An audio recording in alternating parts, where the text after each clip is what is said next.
এতদিন আপনারা স্যারের থেকে অনলাইনে কনসালটেন্সি নিয়েছেন, এবার দীর্ঘ প্রতীক্ষার অবসান ঘটছে। থাকছে স্যারের সাথে মুখোমুখি বসবার সুযোগ। প্রতি শনি ও রবিবার স্যার থাকছেন আমাদের তিলোত্তমা কলকাতায়। যদি স্যারের সাথে মুখোমুখি কথা বলতে চান তাহলে নিচে স্ক্রিনে ফ্ল্যাশ হওয়া নম্বরে আজই যোগাযোগ করুন। জীবনকে সমস্যামুক্ত করতে কে না চায়? আর দামি আংটি, পাথর, মাদুলি, তাবিজ, কবজের জন্য অর্থ নষ্টও নয়, শুধুমাত্র law of attraction, sound vibration, temple visiting, mantra, দান, ধ্যান, নিউমারোলজি, সিগনেচার চেঞ্জ, বাস্তু, গুপ্ত লুপ্ত বিদ্যার মাধ্যমে অব্যর্থ প্রতিকার করা হয়। প্রতিকার সম্পূর্ণ বিনামূল্যে, কেবলমাত্র সার্ভিস চার্জ নেওয়া হয়ে থাকে। আজই আপনারা আপনার নাম বুক করান মাত্র 1 টাকার বিনিময়ে। আপনি কি উচ্চ শিক্ষাতে বাধা পাচ্ছেন? প্রেমে বাধা, চাকরি, ব্যবসা, অর্থপ্রাপ্তি, ঋণ মুক্তিতে সমস্যা হচ্ছে? বিবাহে বাধা আছে? নাকি সন্তান প্রাপ্তিতে? জটিল কোর্ট কেসে ভুগছেন? নাকি রাজনৈতিক জয়ে সমস্যা হচ্ছে? অথবা কোনো জটিল রোগ থেকে থাকলে আজই যোগাযোগ করুন আমাদের রাজযোগ চ্যানেলের শ্রদ্ধেয় জোডিয়াক সায়েন্টিস্ট কমলেশ দেওয়ান স্যারের সঙ্গে। মিথুন রাশি, মিথুন লগ্ন, জেমিনি সাইনের জাতক জাতিকাদের ক্ষেত্রে শনির নক্ষত্রগত গোচরের কারণে আগত 6টি মাস আপনাদের জীবনে কি কি পরিবর্তন আপনারা পরিলক্ষিত করবেন সে বিষয়ে প্রতিবেদনে আমরা বিস্তারিত পর্যালোচনা করব। প্রসঙ্গক্রমে আপনাদেরকে জানিয়ে রাখি, চলতি বছরের 6ই এপ্রিল শনিবার বিকাল 3:55 শনি নক্ষত্র পরিবর্তন করে বৃহস্পতির নক্ষত্র পূর্ব ভাদ্রপদ নক্ষত্রে গোচর করবে, পূর্ব ভাদ্রপদ নক্ষত্রের প্রথম চরণে অর্থাৎ মঙ্গলের চরণে। আর সেখানেই কিন্তু শনি থাকবে 2রা অক্টোবর 2024 বৃহস্পতিবার দুপুর 12:09 পর্যন্ত। তারপর শনি রাহুর নক্ষত্র শতবিষায় গোচর করে যাবে। তাহলে শনি পূর্ব ভাদ্রপদ নক্ষত্রে থাকতে চলেছে 6ই এপ্রিল থেকে 2রা অক্টোবর পর্যন্ত, প্রায় 6 মাস। আর এটি অত্যন্ত গুরুত্বপূর্ণ হবে আলোচনাটি, তার কারণ এই 2024 সাল তো শনিদেবের নিজস্ব বছর। নিউমারোলজি বা সংখ্যাতত্ত্ববিদ্যা অনুযায়ী যদি যোগ করে দেখেন তাহলে 2 + 2 + 4 = 8, দ্যাট মিনস স্যাটার্নের ইয়ার, শনির বছর। আর এই শনির বছরে শনির নাক্ষত্রিক যে গোচর অর্থাৎ নক্ষত্রগত যে পরিবর্তন, এটি আপনাদের ক্ষেত্রে বহুলাংশে প্রভাবিত করবে। তার কারণ দিনের শেষে এই শনি কিন্তু আপনাদের ভাগ্যস্থানের অধিপতি, আর বর্তমানে তিনি আপনাদের ভাগ্যস্থানেই গোচর করছেন। যদি কোনো প্রতিকারের প্রয়োজন পড়ে অন্তিম পর্যায়ে যেমন আলোচনায় থাকি তেমনটি তো আছেই। তো চলুন কথা না বাড়িয়ে আলোচনায় প্রবেশ করা যাক। মিথুন রাশি, মিথুন লগ্ন, জেমিনি সাইনের জাতক জাতিকারা কালপুরুষের রাশিচক্র অনুযায়ী আপনারা 3য়তম রাশির আন্ডারে পড়েন। আপনাদের রাশির অধিপতি হচ্ছে বুধ। স্ক্রিনে আপনারা যে চার্টটি দেখতে পাচ্ছেন, 6ই এপ্রিল 2024 শনির নক্ষত্রগত পরিবর্তনের সময় আপনাদের গ্রহগত গোচরের ছক ঠিক এমনটি কিন্তু দেখাবে। দেখুন, শনি অবস্থান করছেন মঙ্গলের সাথে আপনাদের 9th হাউস। ওখানে 11 লেখা থাকলেও গুলিয়ে ফেলবেন না, ওটিই কিন্তু আপনাদের 9th হাউস এবং ভাগ্যস্থান। আর আপনাদের ভাগ্যস্থানের অধিপতি স্বগৃহে বিরাজমান। সেখান থেকে শনির পূর্ণ দৃষ্টি পড়ছে আপনাদের সাহস এবং পরাক্রমের ভাবে অর্থাৎ 3rd হাউসে। শনির 3য় দৃষ্টি থাকবে কোথায়? আপনাদের লাভভাবে অর্থাৎ আপনাদের 11th হাউসে, যেখানে বৃহস্পতি এবং বুধ বসে আছে। আর শনির অন্তিম দৃষ্টি অর্থাৎ 10ম দৃষ্টি রাহুর সাথে সম্মিলিতভাবে থাকবে আপনাদের অগ্রীণ শত্রুর ভাবে অর্থাৎ আপনাদের 6th হাউসে। আবার শনি প্রবেশ করছেন কোথায়? বৃহস্পতির নক্ষত্রে। তাহলে বৃহস্পতি আপনাদের কেরিয়ার হাউসের লর্ড, তাহলে কেরিয়ারের উপরেও প্রভাব পড়বে। আবার এই বৃহস্পতি কিন্তু আপনাদের দাম্পত্য ভাব, কেন্দ্রীয় স্থান 7th হাউসেরও কিন্তু লর্ড, তাহলে আপনাদের 7th হাউসের উপরেও প্রভাব পড়বে। আবার এই বৃহস্পতি কিন্তু 2 তারিখের পর এই বৃহস্পতি কিন্তু 1 মের পর আপনাদের 12th হাউসে গোচর করে যাবে। আর সেখান থেকে কিন্তু তিনি তার অন্তিম দৃষ্টি প্রদান করবেন কোথায়? শনির গৃহ আপনাদের 8th হাউসে। তাহলে শনির এই যে বৃহস্পতির নক্ষত্রে গোচর, এর ফলস্বরূপ আপনাদের প্রথম কথা হচ্ছে 9th হাউস, 10th হাউস, আপনাদের 8th হাউস, এর সাথে সাথে আপনাদের 3rd হাউস, আপনাদের 11th হাউস এবং আপনাদের 6th হাউস কিন্তু একসাথে প্রভাবিত হবে।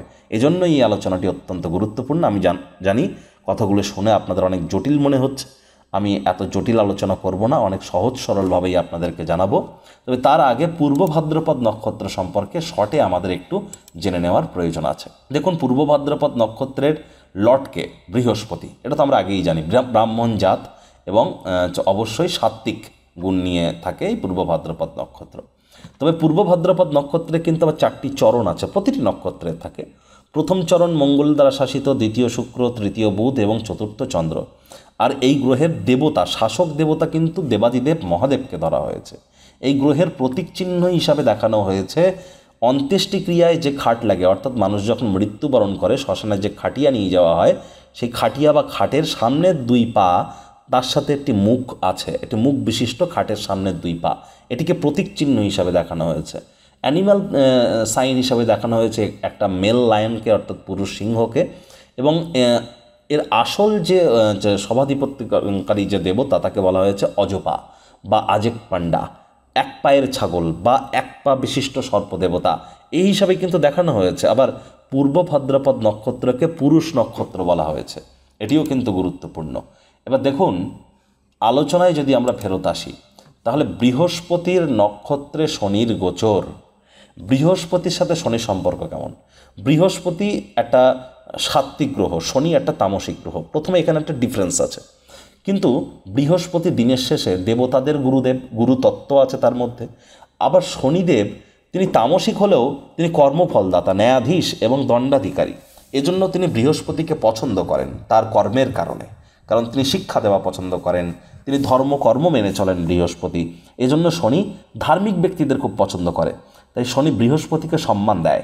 আবার বৃহস্পতি কিন্তু শনিকে ডাইরেক্ট নিজের এনিমি বলে মানে না, তাহলে একে অপরকে ইনডাইরেক্টলি কিন্তু শনি বৃহস্পতি কাউকেই অসম্মানিত করে না ইনডাইরেক্টলি বা ডাইরেক্টলি, উল্টে একে অপরকে ইনডাইরেক্টলি সম্মানিতই কিন্তু করে থাকে, এটিও কিন্তু সত্য। তাহলে শনির প্রবেশ বৃহস্পতির নক্ষত্রের, প্রথমেই যেটি বলবো, ভাগ্যস্থানের অধিপতি শনি, তাহলে ভাগ্যের একটি গুরুত্বপূর্ণ পরিবর্তন আপনারা এ সময় পরিলক্ষিত 100% করবেন। বিশেষ করে 25শে এপ্রিলের পর আপনাদের কিন্তু ভাগ্যের একটা চমক আপনারা অনুভব করবেন। যে কর্ম করতে যা সময় লাগতো তার অর্ধেক সময়ের মধ্যেই সমাপ্ত হয়ে যাবে। এ সময় আপনার পিতা বা পিতৃতুল্য ব্যক্তিবর্গের দ্বারা পূর্ণ সমর্থন আপনারা প্রাপ্তি করবেন। হায়ার স্টাডিজে সকল বাধা বিপত্তি কেটে যাবে। নাতি নাতনিদের কাছ থেকে প্রাণ প্রাচুর্য খুশির উৎস পাবেন। আটকে থাকা কাজগুলি এবার ধীরে ধীরে সম্পূর্ণ হতে শুরু করবে। আর এ সময় কিন্তু পৈতৃক সম্পত্তি প্রাপ্তির যোগও আপনাদের জন্য থাকছে। এটিও কিন্তু আপনাদের জন্য একটি সুখবরের থেকে কোনো অংশে কম নয়। তবে পৈতৃক সম্পত্তি যেচে যদি না আসে, নিজে থেকে যেন আপনি প্রাপ্তির চেষ্টা করবেন না, তাহলে কিন্তু সে হিতে বিপরীত কিন্তু হতে পারে। সাবধানে গাড়ি ঘোড়া ড্রাইভ করতে হবে।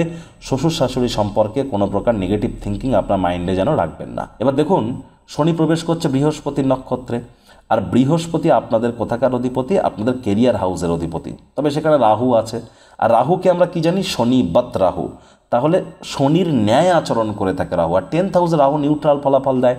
আর বৃহস্পতি আপনাদের 10th হাউস কর্মস্থানের অধিপতি। শনি গোচর করছে কোথায়?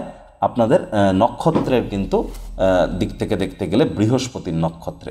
তাহলে এ সময় বিশেষ করে যারা শল্য চিকিৎসক আছেন, দুঃসাহসিক যারা লেখক রাইটার আছেন, কন্টেন্ট রাইটার বা কথা সাহিত্য রাইটার, বা যারা ফিকশনাল রাইটার আছেন, পুরোহিত আছেন, যারা জ্যোতিষী, অকাল সায়েন্স, অ্যাঞ্জেল হিলার, বা যারা ট্যারট কার্ড রিডার আছেন, যোগব্যায়াম প্রশিক্ষক যারা আছেন, বা যারা সাইকিয়াট্রিস্ট বা মনোবিশ্লেষক আছেন, রাজনীতিবিদ, পলিটিশিয়ান যারা আছেন, অস্ত্র নির্মাণ বা ডিফেন্স ওরিয়েন্টেড কোনো ইনস্ট্রুমেন্ট ম্যানুফ্যাকচারিংয়ের কাজ যারা করেন, যারা সোলজার আছেন, আর্মি আছেন, এনকাউন্টার বিশেষজ্ঞ, ঢালাইয়ের কাজ যারা করেন, কামার, স্বর্ণকার, ফার্মাসিউটিক্যাল ইন্ডাস্ট্রিতে যারা কাজ করছেন, তাদের জন্য কিন্তু সময় সুযোগ দুর্দান্ত পরিগণিত হবে।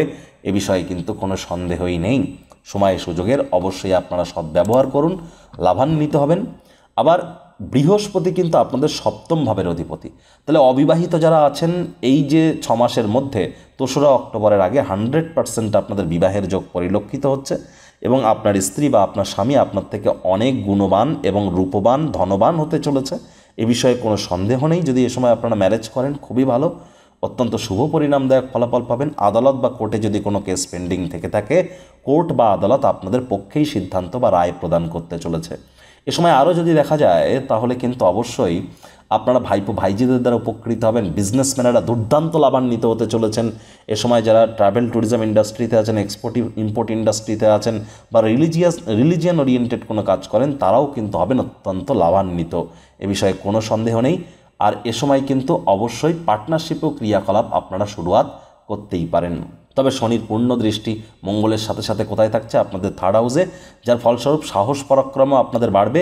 Online income, digital marketing, work from home, social মিডিয়াতে যারা কাজ করছেন তারাও ভাগ্যবান প্রমাণিত হবেন। তবে মুখনিসৃত বাণীর দিকে একটু খেয়াল রাখতে হবে। মুখ ফসকে এমন কোনো কথা বেরিয়ে যেতে পারে যার কারণে পরে কিন্তু আপনারা অনুশোচনা করতে পারেন।